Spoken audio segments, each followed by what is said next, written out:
Dear students, today we discuss about combustion, oxidation and nitration reactions of alkanes.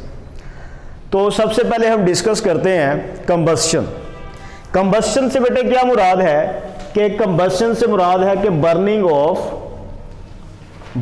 Of alkanes in air में alkanes की burning को बेटा जी हम क्या बोलते हैं? कंबस्शन बोलते हैं। ठीक हो गया। अब बेटा याद रखिएगा, जब भी हम क्या करते हैं, अल्केन्स को एयर में बर्न करते हैं, ठीक है, तो प्रोडक्ट्स जो बनती हैं वो बेटा जी कार्बन डाइऑक्साइड और वाटर प्रोड्यूस होता है और इसके साथ हीट प्रोड्यूस होती है। इसके साथ क्या प्रोड्यूस होती है? हीट। ये जो हीट प्रोड्यूस हो रही है इसे हम क्या बोलते हैं? Heat of combustion. क्या बोलते हैं इसको? Heat of combustion. ये जो हीट प्रोड्यूस हुई है इसे बेटे हम बोलते हैं हीट ऑफ कंबस्शन। क्लियर हो गया। अब हीट ऑफ कंबस्शन की बेटे डेफिनेशन क्या है कि अगर हमारे पास जो अल्केन है वो कितनी अमाउंट में हो बेटे? 1 मोल में हो। ठीक है। अगर 1 मोल अल्केन को आप बर्न करते हैं किसकी प्रेजेंस में बेटा? एयर की प्रेजेंस में, तो तब जो हीट रिलीज होगी आप उसे क्या बोलेंगे? हीट ऑफ कंबस्शन, या इसके लिए वर्ड हम यूज कर सकते हैं मोलर हीट ऑफ कंबस्शन, अगर कंडीशन स्टैंडर्ड हो। स्टैंडर्ड कंडीशन से मुराद क्या है कि टेम्परेचर 25 डिग्री सेंटीग्रेड और प्रेशर 1 एटमॉस्फेयर हो। क्लियर हो गया। तो फिर आप इस हीट के लिए वर्ड मोलर भी यूज कर सकते हैं, मोलर हीट ऑफ कंबस्शन। मिसाल के तौर पे हमारे पास बेटा जी क्या है कि मीथेन है, CH4। क्लियर हो गया। अब यहां पे बेटा जी कितने मोल हैं? ये हमारे पास ये 16 ग्राम है, या फिर ये बेटे किसके बराबर है? 1 मोल के। अगर आप इसको बर्न करते हैं तो क्या होगा? कार्बन डाइऑक्साइड और बेटा जी वाटर प्रोड्यूस होंगे और इस दौरान 891 किलो जूल पर मोल हीट बेटे रिलीज होगी। क्लियर हो गया। अब ये बेटे एक केमिकल इक्वेशन लिखी हुई है।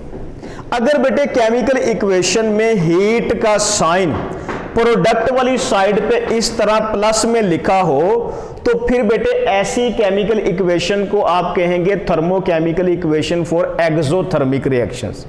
बात की समझ लगी कि ये थर्मोकेमिकल रिएक्शन है किसके लिए? एक्सोथर्मिक रिएक्शंस के लिए, क्योंकि कंबस्शन एक एक्सोथर्मिक रिएक्शन है। क्लियर हो गया। अब यहां पे देखें, यहां पे जो इंपॉर्टेंट पॉइंट है वो क्या है कि ये जो बेटे हीट है आप इसे क्या बोलेंगे? मोलर हीट ऑफ कंबस्शन या हीट ऑफ कंबस्शन इसको बोलेंगे। ठीक है। आपसे क्वेश्चन पूछा जा सकता है कि 16 gram methane is burn in the presence of air to produce how much heat? तो आप बताएंगे बेटे 891। क्लियर है। या फिर बेटा जी आपसे कहा जा सकता है 1 मोल, क्योंकि 16 ग्राम किसके इक्वल है? 1 मोल के इक्वल है। तो 16 ग्राम मीथेन हो या 1 मोल मीथेन हो, बात एक ही है। और बेटा जी इस इक्वेशन को आप क्या बोलेंगे? Thermochemical equation. ये थर्मोकेमिकल इक्वेशन किसके लिए है? एक्सोथर्मिक रिएक्शन के लिए है। यहां पे हीट का जो साइन है वो क्या होता है? नेगेटिव होता है। हीट का साइन क्या होता है? नेगेटिव। क्योंकि हीट जब रिलीज होती है तो उसके लिए वर्ड हम क्या यूज करते हैं बेटा जी? उसके लिए हम वर्ड यूज करते हैं किसका? माइनस का वर्ड यूज करते हैं। क्लियर हो गया। अब बेटा यहां पे जो इंपॉर्टेंट पॉइंट है वो क्या है कि यहां पे जितने कार्बन होंगे अल्केन में, जितने कार्बन होंगे उतने ही CO2 के मॉलिक्यूल्स प्रोड्यूस होंगे। बात की समझ लगी। अल्केन में जितने कार्बन होंगे उतने बेटे क्या होंगे? CO2 के मॉलिक्यूल्स प्रोड्यूस होंगे। जबकि अल्केन्स में जितने हाइड्रोजन होंगे उसका हाफ बेटा जी क्या प्रोड्यूस होंगे? Water molecules. ये बड़ा इंपॉर्टेंट पॉइंट है। क्लियर हो गया। अब यहां पे गौर करें तो यहां पे बेटे कितने कार्बन है? 1, तो 1 CO2 का मॉलिक्यूल प्रोड्यूस होगा। यहां पे बेटे कितने हाइड्रोजन है? 4, तो 2 वाटर के मॉलिक्यूल प्रोड्यूस होंगे। ये इंपॉर्टेंट पॉइंट आपने याद रखना है कि अल्केन्स में जितने कार्बन होते हैं उतने ही कार्बन डाइऑक्साइड के मॉलिक्यूल प्रोड्यूस होते हैं कंबस्शन के दौरान, और जितने बेटा जी क्या होते हैं? वाटर मॉलिक्यूल्स होते हैं, सॉरी हाइड्रोजन एटम्स होते हैं, उसका हाफ क्या होते हैं? वाटर मॉलिक्यूल प्रोड्यूस होते हैं। ओके हो गया बेटा जी। अब यहां पे सपोज करते हैं कि हमारे पास है जी हेप्टेन। क्लियर हो गया। तो हेप्टेन के अंदर बेटा जी कितने कार्बन है 7, इसका मतलब है इसकी कंबस्शन करेंगे तो 7 बेटा जी क्या प्रोड्यूस होंगे CO2 के मॉलिक्यूल्स, जबकि बेटा जी वाटर के कितने होंगे 8 जो है वो वाटर के मॉलिक्यूल्स प्रोड्यूस होंगे। ये पॉइंट आपने याद रखना है। ओके हो गया। अब यहां पे बेटे आपने बताना है कि कंबस्शन जो है ये एक एक्सोथर्मिक, ये एक क्या है बेटा एक्सोथर्मिक प्रोसेस है, ठीक है। इसी तरह ये एक ऐसा प्रोसेस है जो ऑटोमोबाइल्स के इंजन में प्रोसीड करता है और एनर्जी प्रोड्यूस करने का बायस बनता है, ठीक है। This process occurs in engine of automobiles, यानी कि गाड़ियों के इंजन में ये वाला प्रोसेस प्रोसीड करता है। ओके हो गया बेटा जी, ठीक है। तो यहां से जो शॉर्ट क्वेश्चन आपसे पूछा जा सकता है वो क्या पूछा जा सकता है, व्हाट इज कंबस्शन। तो जब बेटे आप कंबस्शन की डेफिनेशन लिखेंगे साथ आपने ये एग्जांपल भी लिखनी है मीथेन वाली, क्लियर है। सेकंड शॉर्ट क्वेश्चन आपसे पूछा जा सकता है कि what is heat of combustion. तो हीट ऑफ कंबस्शन क्या बेटे, when 1 mole alkane is burn in the presence of oxygen और air then the heat produce is called heat of combustion. फिर आप साथ बेटा इसकी इक्वेशन लिखेंगे। ओके हो गया। तो ये पॉइंट्स आपने याद रखने हैं। अब बेटा जी देखें, हम देखते हैं जी कैटालिटिक ऑक्सीडेशन। कैटालिटिक ऑक्सीडेशन को डिस्कस करने से पहले यहां पे कंबस्शन की बेटा जी 2 कैटेगरीज हैं, उनको भी हम डील करते हैं।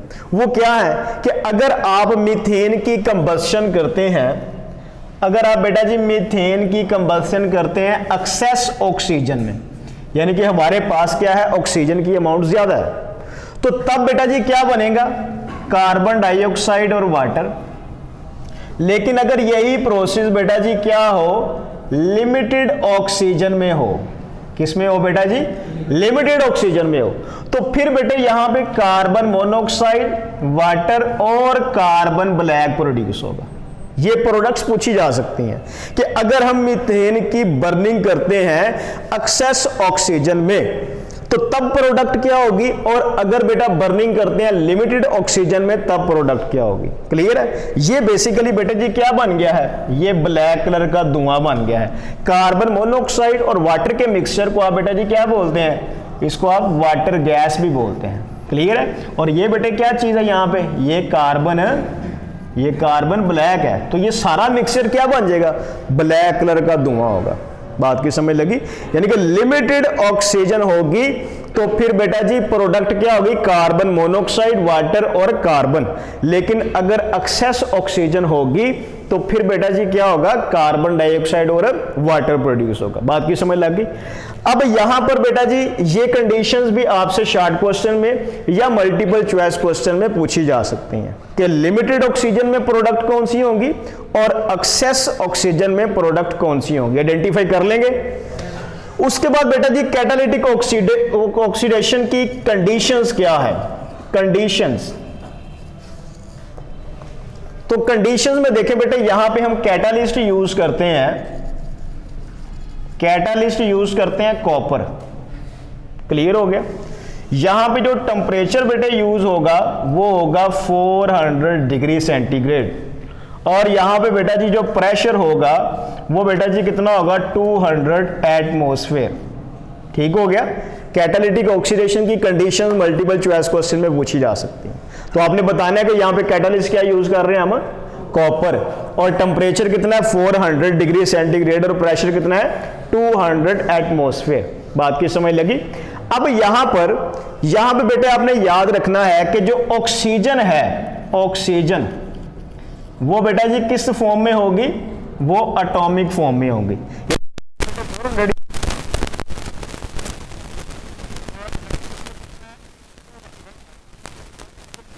बेटे क्या है किस स्टेट में है, एटॉमिक ऑक्सीजन भी बोलते हैं, याद रहेगा। अब बेटा देखें सब बच्चे सामने कि हमारे पास क्या है कि ये मीथेन है और ये बेटा जी क्या है एटॉमिक ऑक्सीजन है।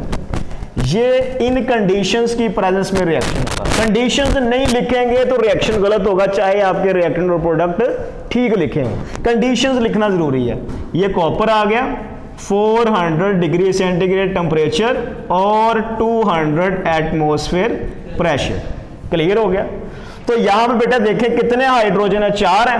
ये वाला ऑक्सीजन भी यहां पर ही ऐड कर दें तो ये क्या चीज बन जाएगी बेटे, CH3OH मैथानोल। इसका मतलब है मीथेन से क्या चीज बन गई बेटा जी, मैथानोल। ठीक है, इसका नाम क्या है, मैथानोल या मिथाइल अल्कोहल। क्लियर हो गया। अब आपने फर्दर क्या किया बेटा, ऑक्सीजन प्रोवाइड की, तो मैथानोल जो है वो इसी रिएक्शन की प्रेजेंस में, यानी कि ये सिमिलर कंडीशंस में मैथानोल कन्वर्ट हो जाएगा किसमें, फॉर्मएल्डिहाइड में। क्लियर है। फॉर्मएल्डिहाइड में ये कैसे कन्वर्ट होगा, ये देखो बेटा, यहां से H और OH क्या बन गया, वाटर।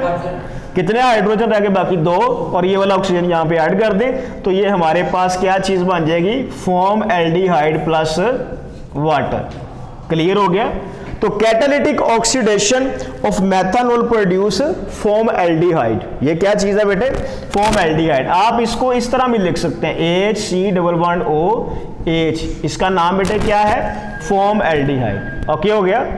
इसी तरह फॉर्मएल्डिहाइड जो है इसकी कैटालिटिक ऑक्सीडेशन जब हम करेंगे सिमिलर कंडीशंस में तो प्रोडक्ट बेटे क्या होगी, ये कंडीशंस लिखना जरूरी है। ये वाला ऑक्सीजन इस हाइड्रोजन के साथ अटैच कर दें तो ये बेटा जी क्या चीज बन जाएगी, ये बन गया फॉर्मिक एसिड। ये क्या बन गया, फॉर्मिक एसिड। क्लियर हो गया बेटे। और फॉर्मिक एसिड जो है इसकी कैटालिटिक ऑक्सीडेशन करेंगे तो फिर बेटा जी प्रोडक्ट क्या बन जाएगी, ये देखें, ये वाला कार्बन और 2 ऑक्सीजन क्या बन गया, कार्बन डाइऑक्साइड। 2 हाइड्रोजन और ये ऑक्सीजन क्या बन गए, वाटर। तो ये कार्बन डाइऑक्साइड और वाटर प्रोड्यूस हुआ। तो यहां बेटा याद रखिएगा, आपसे पूछा जाएगा क्वेश्चन, क्या catalytic oxidation of methane produce, तो क्या आंसर होगा इन चारों में, कार्बन डाइऑक्साइड और water, no. Catalytic oxidation of methane produce methanol. लेकिन अगर लिखा हो कि complete catalytic oxidation of methane produce, तो फिर आपने ये बताना है कि कार्बन डाइऑक्साइड और वाटर। बात की समझ लगी ना बेटा, ये 2 पॉइंट्स याद रखने हैं। अगर जस्ट लिखा हो कि catalytic oxidation of methane produce तो फिर आप ये बताएंगे। अगर वर्ड लिखा हो कंप्लीट तो फिर ओके हो गया। तो यहां पे बेटे आपसे पूछा जा सकता है कि मीथेन की कैटालिटिक ऑक्सीडेशन से मैथानोल, मैथानोल से फॉर्मएल्डिहाइड से फॉर्मिक एसिड, और फॉर्मिक एसिड से ओके हो गया बेटे। साथ बेटे आपसे यहां पे क्या पूछी जा सकती हैं, ये कंडीशंस पूछी जा सकती हैं। ओके हो गया, ठीक है जी बेटे। नेक्स्ट है नाइट्रेशन। अब नाइट्रेशन एक सब्स्टिट्यूशन रिएक्शन है। नाइट्रेशन बेटे क्या है, ये एक सब्स्टिट्यूशन रिएक्शन है।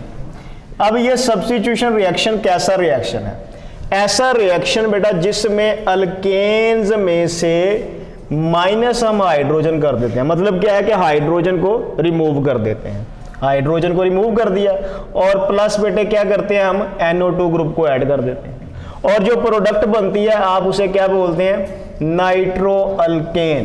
क्या बोलते हैं, नाइट्रो अल्केन। तो अगर आपसे शॉर्ट क्वेश्चन पूछा जाए कि व्हाट इज नाइट्रेशन, तो आप बताएंगे the substitution reaction in which hydrogen of alkane is replaced by nitro group and the product form is called nitroalkane and the phenomena is called nitration। याद रहेगा, nitration की पहले आपने डेफिनेशन लिखनी है कि ऐसा फिनोमिना जिसमें अल्केन में से हाइड्रोजन को रिप्लेस करके उसकी जगह पर नाइट्रो ग्रुप को ऐड कर दिया जाता है, उसे हम बेटे क्या बताते हैं, उसे हम नाइट्रेशन कहते हैं। ये एक सब्स्टिट्यूशन रिएक्शन है। सब्स्टिट्यूशन का मतलब क्या होता है कि किसी कंपाउंड में से एक ग्रुप को रिमूव करके उसकी जगह पे नया ग्रुप ऐड कर देना। बात की समझ लगी बेटे। और जो प्रोडक्ट बन रही है वो यहां पे क्या है बेटे, नाइट्रो अल्केन। नाइट्रो अल्केन्स बेटे यूज होते हैं एज फ्यूल, फ्यूल के तौर पे भी यूज होते हैं। इसके अलावा एज सॉल्वेंट, इसके अलावा बेटा एज ऑर्गेनिक सिंथेसिस, यानी कि फर्दर कोई कंपाउंड सिंथेसाइज करने के लिए भी हम क्या करते हैं, नाइट्रो अल्केन्स को यूज करते हैं। तो ये आपसे शॉर्ट क्वेश्चन भी पूछा जा सकता है कि right uses of nitro alkanes. तो आप बेटे क्या बताएंगे कि nitro alkanes are used as solvent, use as fuel and use as organic synthesis. तो यहां पे बेटे एग्जांपल में देखें आप, तो एग्जांपल में हमारे पास क्या है, मीथेन सिंपलेस्ट अल्केन। इसका हम रिएक्शन करवाएंगे नाइट्रिक एसिड के साथ। नाइट्रिक एसिड का फार्मूला क्या होता है, HNO3। मैं इसको ओपन करके लिख देता हूं, HONO2, ठीक है। और यहां पे बेटा टेम्परेचर कितना होगा, 400 से 500 डिग्री सेंटीग्रेड। और ये जो हमारे पास मिक्सचर है ये बेटा जी किस स्टेट में होगा, ये वेपर फेज में होगा। किस फेज में होगा, वेपर फेज में होगा। हाई टेम्परेचर पे ये रिएक्शन होगा। तो यहां से बेटे हाइड्रोजन और यहां से OH क्या बन जाएगा, वाटर। बाकी यहां पे हाइड्रोजन कितने रह गए, 3। तो CH3 और NO2 मिलकर क्या बना देंगे, CH3ONO2। ये क्या बन गया बेटा, नाइट्रोमीथेन। साथ बेटे क्या बन जाएगा, वाटर। क्लियर हो गया। एक दफा फिर देखें कि यहां से एक हाइड्रोजन और ये वाला OH वाटर बना देंगे, जबकि CH3 और NO2 मिलकर क्या बना देंगे, नाइट्रोमीथेन। ये जो नाइट्रोमीथेन है ये बेटा जी यूज होगा as fuel, as solvent and as organic synthesis. बात की समझ लग गई जी बेटे। नेक्स्ट है हैलोजिनेशन ऑफ मीथेन। ये एक इंपॉर्टेंट लॉन्ग क्वेश्चन है, MD कैट का बहुत ही फंडामेंटल टॉपिक है। इसमें से MCQs भी बनते हैं, ई कैट में भी और MD कैट के टेस्ट में भी।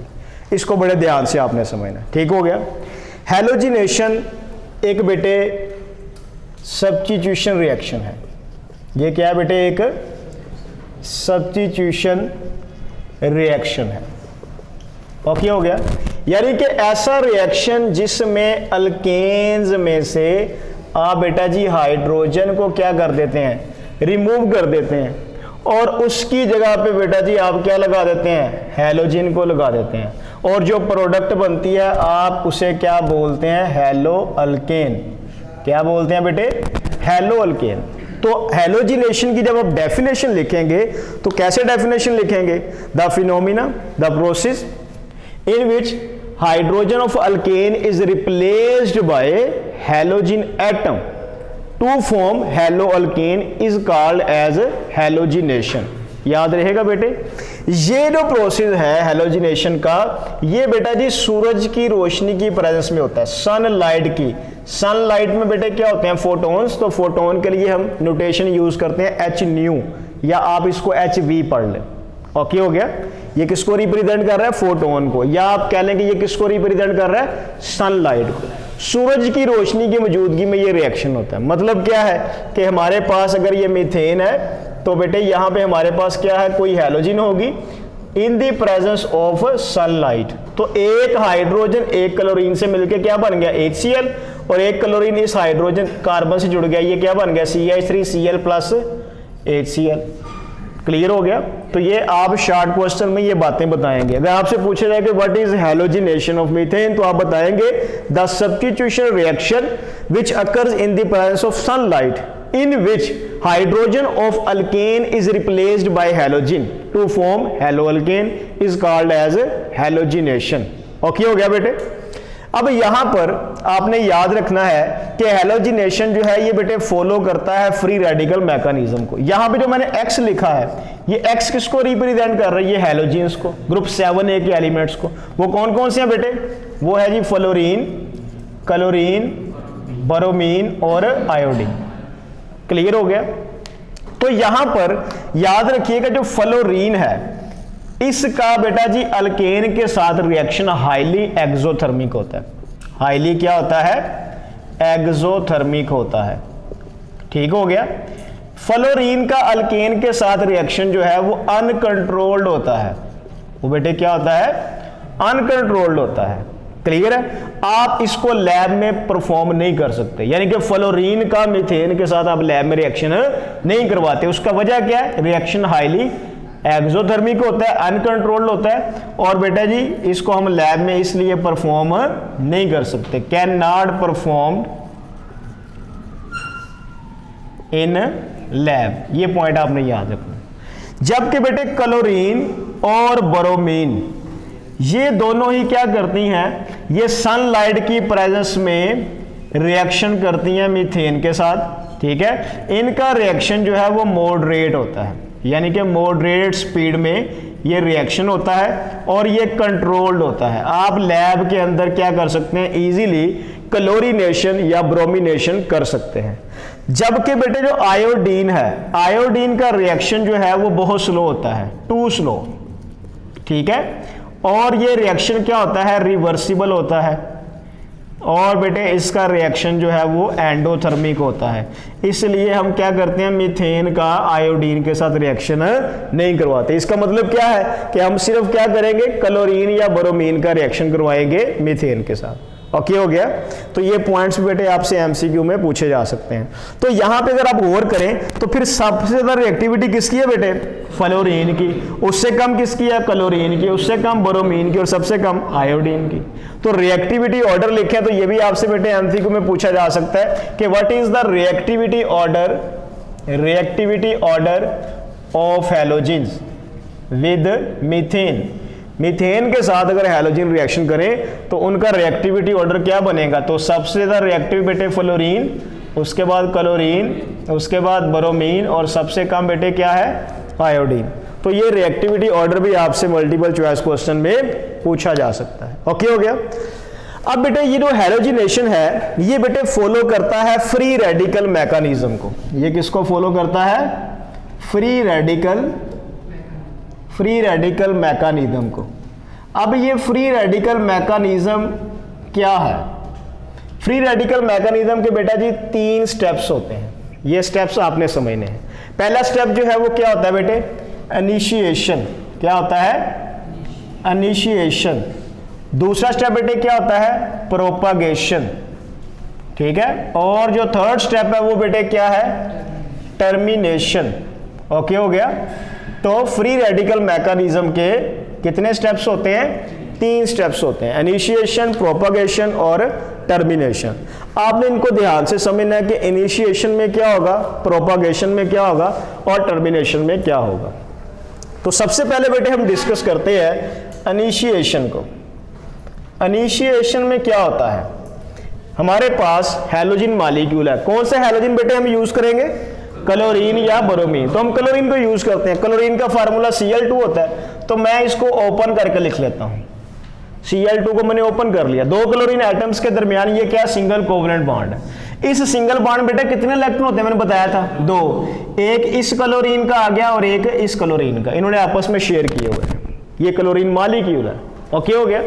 तो सबसे पहले बेटे क्या होगा, इनिशिएशन में सनलाइट की प्रेजेंस में या सनलाइट के इस्तेमाल से होमोलाइसिस होगी। क्या होगी बेटे जी, होमोलाइसिस। होमोलाइसिस क्या है, ये बॉन्ड क्लीवेज है। होमोलाइसिस बेटे क्या है, बॉन्ड क्लीवेज है। बॉन्ड का ऐसे टूटना कि 2 एटम्स के दरमियान इलेक्ट्रॉनिक डिस्ट्रीब्यूशन बेटा जी क्या हो, इक्वल हो। ये कितने इलेक्ट्रॉन्स हैं, 2 है ना। एक इलेक्ट्रॉन किसके पास चला गया बेटे जी, एक क्लोरीन के पास, दूसरा इलेक्ट्रॉन दूसरे क्लोरीन के पास। तो इस दौरान जो स्पीशीज बनेगी आप बेटा जी आप उनको क्या बोलेंगे, फ्री रेडिकल्स। क्या बोलेंगे, फ्री रेडिकल्स। तो ये बेटे क्या प्रोड्यूस हो गए, फ्री रेडिकल्स। फ्री रेडिकल्स क्या होते हैं, ऐसी स्पीशीज, ऐसे एटम्स, ऐसे मॉलिक्यूल्स जिनके अंदर क्या होते हैं, ओड नंबर ऑफ इलेक्ट्रॉन्स होते हैं। जिनके अंदर बेटे क्या होते हैं, ओड नंबर ऑफ इलेक्ट्रॉन्स। तो यहां पे देखें, गौर करें, यहां पे आपको शॉर्ट क्वेश्चन पूछा जाएगा कि व्हाट इज होमोलाइसिस। तो आप क्या बताएंगे कि ऐसा प्रोसेस या बॉन्ड का ऐसे टूटना कि 2 एटम्स के दरमियान जो इलेक्ट्रॉनिक डिस्ट्रीब्यूशन है वो क्या हो, इक्वल हो। और इस दौरान बेटा जी क्या प्रोड्यूस होते हैं, फ्री रेडिकल। बॉन्ड के ऐसे टूटने को क्या बोलेंगे आप, homolysis. The type of bond cleavage in which there occurs equal distribution of electrons between atoms and free radicals are formed is called as homolysis. homolysis बेटा किसकी प्रेजेंस में होगी, सनलाइट की प्रेजेंस में होगी। बात की समझ लगी। अब दूसरा short question, what are free radicals. तो फ्री रेडिकल्स बेटे क्या है, स्पीशीज, स्पीशीज से मुराद क्या, एटम्स या मॉलिक्यूल्स, ठीक है। Species having odd number of electrons, ऐसी स्पीशीज जिनमें नंबर ऑफ इलेक्ट्रॉन्स बेटा जी क्या हो, ओड हो, आप उनको क्या बोलते हैं, फ्री रेडिकल्स बोलते हैं। फ्री रेडिकल्स ऐसी स्पीशीज हैं जो बेटे हाईली अनस्टेबल होती हैं। ये वाली स्पीशीज क्या होती हैं, हाईली अनस्टेबल होती हैं। जब ये चीज अनस्टेबल है इसका मतलब क्या है, फिर दे आर हाईली रिएक्टिव, ये रिएक्टिव भी बहुत ज्यादा होंगी। अब इनके अंदर चूंकि बेटा जी अनपेयर्ड इलेक्ट्रॉन है, इस वजह से ये बेटा जी क्या होती हैं, पैरामैग्नेटिक होती हैं। ये स्पीशीज क्या होती हैं, पैरामैग्नेटिक होती हैं, क्योंकि इनके अंदर अनपेयर्ड इलेक्ट्रॉन्स होते हैं। ओके हो गया। तो फ्री रेडिकल्स की बेटे डेफिनेशन के साथ आपने इसकी प्रॉपर्टीज भी बतानी है। बात की समझ लगी कि free radicals are the species which have odd number of electrons, ठीक है। They are highly unstable reactive species, they are paramagnetic in nature because they have unpaired electrons. मतलब क्या है कि ये ऐसी स्पीशीज है जो एक्सटर्नल मैग्नेटिक फील्ड के साथ स्लाइड क्या करेंगी, अट्रैक्शन शो करेंगे। बात की समझ लगी। तो अब याद रखना है कि जब भी इनिशिएशन होगी होमोलाइसिस होगी और प्रोड्यूस क्या होंगे बेटे, फ्री रेडिकल। ये इक्वेशन आपने याद रखनी है, ठीक हो गया। दूसरा प्रोसेस क्या है, दूसरा स्टेप क्या है बेटे, प्रोपागेशन।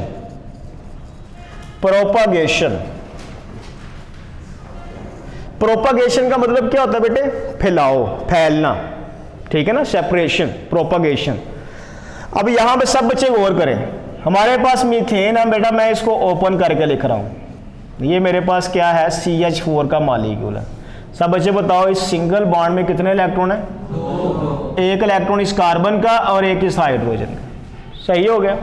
यहां से एक रेडिकल ले लें आप, ये मैंने एक बेटे फ्री रेडिकल ले लिया। क्लियर हो गया। फ्री रेडिकल क्या बेटे, highly unstable highly reactive species है। तो ये फौरन ही क्या करेगी, इस CH बॉन्ड के ऊपर अटैक कर देगी, ठीक है। CH बॉन्ड के ऊपर अटैक होगा तो क्या होगा, ये वाला हाइड्रोजन अपना इलेक्ट्रॉन ले जाएगा, ये वाला क्लोरीन अपना इलेक्ट्रॉन ले जाएगा, ये आपस में बॉन्ड बना देंगे और ये वाला इलेक्ट्रॉन बेटा किसके पास चला जाएगा, कार्बन के पास। ये सारा काम किसकी प्रेजेंस में होगा बेटा जी, सनलाइट की प्रेजेंस में होगा। क्लियर हो गया। तो अभी यहां भी मुझे बताएं कि ये वाला हाइड्रोजन और ये क्लोरीन क्या बना देंगे, मैं -HCl लिख देता हूं, इधर माइनस लिख लें या यहां पे भी आप लिख सकते हैं। बाकी क्या चीज बन गई बेटे हमारे पास, ये H, ये H, ये H और ये, अब ये क्या बन गया बेटे, मिथाइल फ्री रेडिकल। आप इसको CH3 डॉट भी लिख सकते हैं। ये क्या बन गया बेटे, मिथाइल फ्री रेडिकल बन गया। ओके हो गया। अब यहां पे है अहम पॉइंट, यहां पे अगर बेटे आप एक्सटर्नली क्लोरीन को ऐड करेंगे तो रिएक्शन जो है वो प्रोसीड करेगा। अगर यहां पे आप क्लोरीन को ऐड नहीं करते तो फिर रिएक्शन क्या हो जाएगा, टर्मिनेट हो जाएगा। रिएक्शन क्या हो जाएगा बेटे, टर्मिनेट हो जाएगा। तो यहां पे हम दो सिचुएशंस लिखते हैं। पहली सिचुएशन क्या है कि if chlorine is not added then reaction will be terminated। Clear हो गया, टर्मिनेटेड। रिएक्शन बेटे क्या हो जाएगा, टर्मिनेट हो जाएगा। मतलब क्या है, आपने यहां पे क्लोरीन ऐड नहीं की तो फिर क्या होगा, एक मिथाइल रेडिकल ये वाला और एक क्लोरीन रेडिकल ये आपस में रिएक्शन कर जाएंगे। तो ये देखो बेटे मैं लिख रहा हूं यहां पे CH3 और ये क्लोरीन रेडिकल, ये आपस में इनके पास ओड नंबर ऑफ इलेक्ट्रॉन्स हैं, ये शेयर करके क्या बना देंगे बेटे, CH3Cl। रिएक्शन स्टॉप हो गया, टर्मिनेट हो गया। इसका मतलब है यहां पर आपने याद रखना है कि टर्मिनेशन जो है वो इनिशिएशन का रिवर्स है। इनिशिएशन में फ्री रेडिकल प्रोड्यूस हो रहे हैं, जबकि यहां पे फ्री रेडिकल्स आपस में रिएक्ट कर रहे हैं और प्रोडक्ट बना रहे हैं। क्लियर है। तो ये पॉइंट आपने याद रखना है कि अगर प्रोपागेशन के इस स्टेप में आप क्लोरीन ऐड नहीं करते एक्सटर्नली तो रिएक्शन क्या हो जाएगा, टर्मिनेट हो जाएगा। बात की समझ लगी। और दूसरा केस बेटे क्या है, दूसरा केस ये है कि if chlorine is added then reaction will propagate, then reaction will be then reaction will be propagated. Okay हो गया कि अगर आप बेटा जी क्या करते हैं, इस स्टेप में यहां पर क्लोरीन ऐड करते हैं तो फिर रिएक्शन प्रोपागेट करेगा और डिफरेंट टाइप की प्रोडक्ट्स बनेंगे। इसका मतलब क्या है कि जो एक्सटेंट ऑफ हैलोजिनेशन है, एक्सटेंट ऑफ हैलोजिनेशन, हैलोजिनेशन का एक्सटेंट कि किस हद तक हो सकता है, वो किस पर डिपेंड कर रहा है बेटे, अमाउंट ऑफ क्लोरीन के ऊपर या अमाउंट ऑफ हैलोजन के ऊपर एक्सटेंट डिपेंड कर रहा है कि जितनी ज्यादा क्लोरीन ऐड करेंगे उतना ही ज्यादा प्रोपागेशन होगा, उतनी ही ज्यादा हैलोजिनेशन होगी। ठीक है, तो अब हम सेकंड पॉइंट को डिस्कस करते हैं कि यहां पर हमने क्या किया है बेटे, क्लोरीन को ऐड किया है। तो अब बेटे क्या होगा, सब बच्चे देखो कि ये हमारे पास मिथाइल रेडिकल था, आपने बाहर से क्लोरीन को ऐड किया इन द प्रेजेंस ऑफ सनलाइट। ठीक है, सनलाइट लिखना जरूरी है।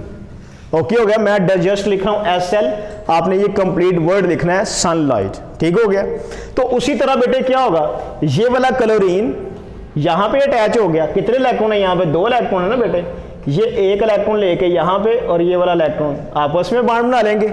ये वाला इलेक्ट्रॉन किस पे चला गया, इस क्लोरीन पे, तो हमारे पास जो प्रोडक्ट है वो बेटे क्या बन जाएगी, methyl chloride plus chlorine radical. यहां तक सबको क्लियर है। अब दोबारा फिर क्या जनरेट हो गया, free radical, highly unstable highly reactive species. ये किस पे अटैक करती है बेटे, CH बॉन्ड पे। क्लियर हो गया, तो अब ये वाला क्या करेगा, ये एक और CH बॉन्ड पे अटैक कर देगा। तो मैं ये वाली दोनों जो प्रोडक्ट्स हैं वो यहां पे लिखता हूं। ये देखें बेटे, ये हमारे पास क्लोरीन आ गया, अपनी सहूलत के लिए मैंने क्या किया, इसकी रिवर्स फॉर्म लिख दी इस तरह। ठीक है, जैसे मर्जी लिख सकते हैं आप, ये क्लोरीन रेडिकल आ गया इन दी प्रेजेंस ऑफ सनलाइट। यहां पे कितने इलेक्ट्रॉन है, 2, एक कार्बन का एक हाइड्रोजन का। हाइड्रोजन वाला इलेक्ट्रॉन और ये क्लोरीन का इलेक्ट्रॉन आपस में बॉन्ड बना लेंगे, तो ये क्या बन जाएगा बेटे, -HCl हो गया। ये वाला इलेक्ट्रॉन किस पे चला जाएगा, कार्बन के ऊपर, तो ये हमारे पास क्या बन जाएगा बेटे, हमारे पास ये मिथाइलिन क्लोराइड का फ्री रेडिकल बन गया। ओके हो गया। अब यहां पे अगर आप बेटे क्या करेंगे, क्लोरीन ऐड करेंगे तो रिएक्शन प्रोपागेट करेगा। अगर यहां पे क्लोरीन ऐड नहीं करेंगे तो फिर क्या होगा, फिर फर्स्ट स्टेप का क्लोरीन और ये क्लोरीन आपस में रिएक्शन करके रिएक्शन को टर्मिनेट कर देंगे।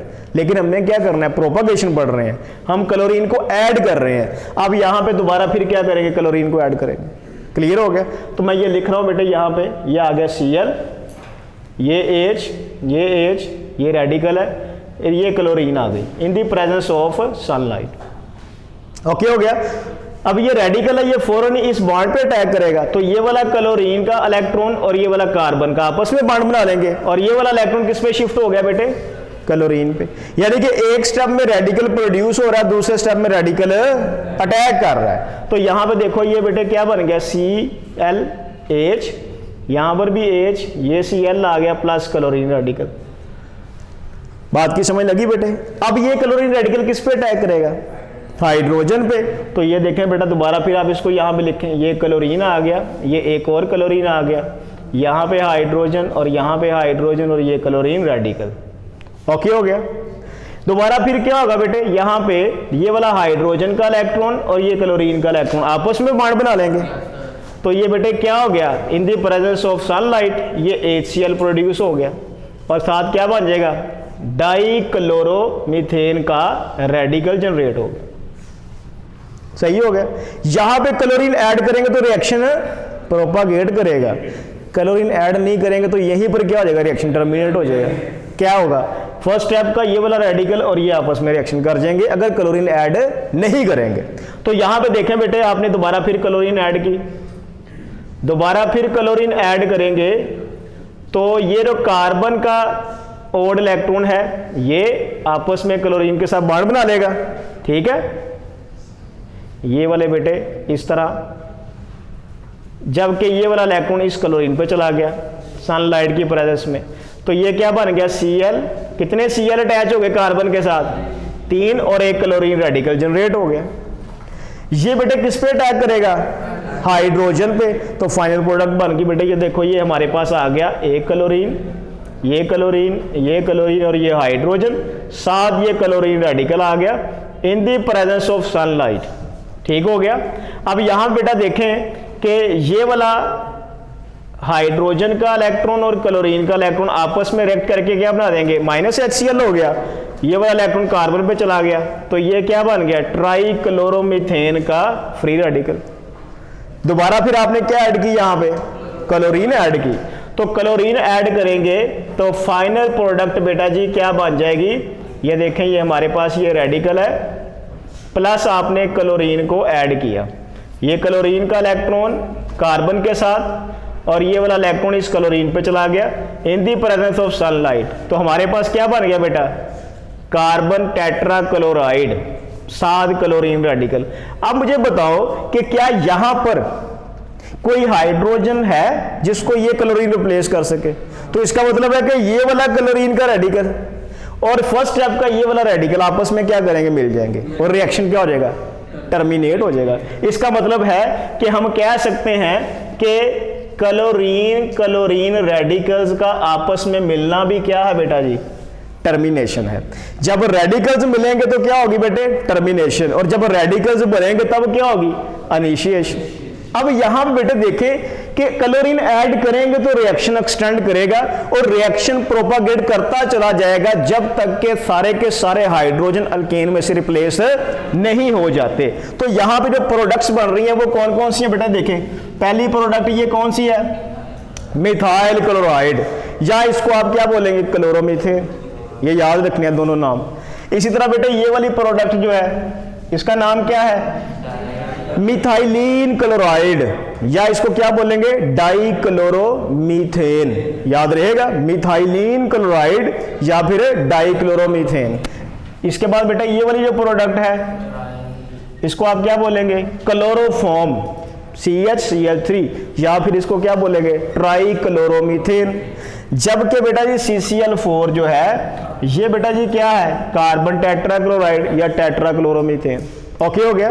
तो यहां पे बेटे याद रखना है आपने कि जो पोलर मॉलिक्यूल्स हैं, पोलर मॉलिक्यूल्स वो कौन कौन से हैं बेटे, मिथाइल क्लोराइड, मिथाइलिन क्लोराइड और क्लोरोफॉर्म, ये पोलर है। जबकि नॉन पोलर प्रोडक्ट बेटे कौन सी है, नॉन पोलर प्रोडक्ट कौन सी है, CCl4, याद रहेगा बेटे। तो ये था जी आज का हमारा लेक्चर जिसमें हमने हैलोजिनेशन पढ़ा, नाइट्रेशन पढ़ा और बेटे कंबस्शन पढ़ा। आप इसकी प्रैक्टिस करेंगे तो ये चीजें आपको समझ आएंगी। मोस्ट इंपॉर्टेंट ये लॉन्ग क्वेश्चन है। क्लियर हो गया? Any question about this? Okay.